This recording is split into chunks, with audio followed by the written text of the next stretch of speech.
Chapter 1. Brian Cole slid his 6'4" frame onto the bar stool and slapped Tucker Clark on the arm. "Hey bro, what's eating you?" he asked. Brian was stocky, with short hair and a thin mustache. Today he wore jeans and a faded red t-shirt. His voice was deep and raspy. Lacey Marks sat a tall, frosted glass of beer in front of him and nodded as she made her way down the bar. Cole followed her as she went, noting the tight jeans she was wearing. He thought about that night behind the gym senior year when he had tapped that ass. His cheeks got red and he turned back to Tucker Clark.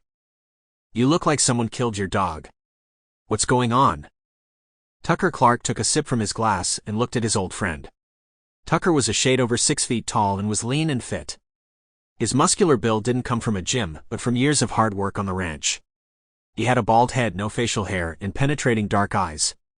The kind that could intimidate the hell out of you. They had graduated high school 20 years ago and had been friends since first grade. Where Tucker Clark had stayed in the county and went to work for his dad, Brian Cole had gone off to the Colorado School of Mines, and when he was finished, he graduated with a PhD in biochemical engineering. They had lost touch for several years while Brian Cole worked somewhere back east, doing something he couldn't talk about. But they reconnected a couple of years back when Brian Cole showed up at the Longhorn Lounge and told his friend he was back in town. Tucker Clark was glad, and he had learned a long time ago not to ask what his friend was doing, so he just accepted him back in and restarted their friendship. They could be found most nights sitting on the same 2 bar stools. "Fuck man," said Tucker Clark. "My old man is busting my ass."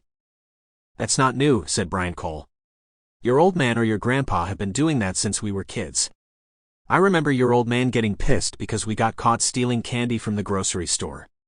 We were 6 or 7. He tanned both our hides.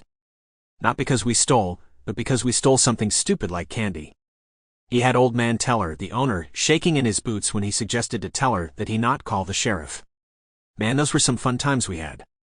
He slapped Tucker Clark on the arm and his friend just looked at him. He never cracked a smile. "This is more serious than that," said Tucker Clark. "He's blowing a gasket this time." "So what's got him all twisted up now?" Tucker Clark looked at his friend. "Nah. Let's drink. There's nothing you can do to help anyway." They sipped their beers for a while, and Brian Cole ordered another round. Mostly so he could watch Lacey Marks walk away again after she set the beers on the bar. Brian Cole spun on his barstool and looked around. The Longhorn was crowded, but it was Friday night, and there wasn't much to do in Fairplay, Colorado on a Friday night. So he spun back around and faced his friend. "Come on, man.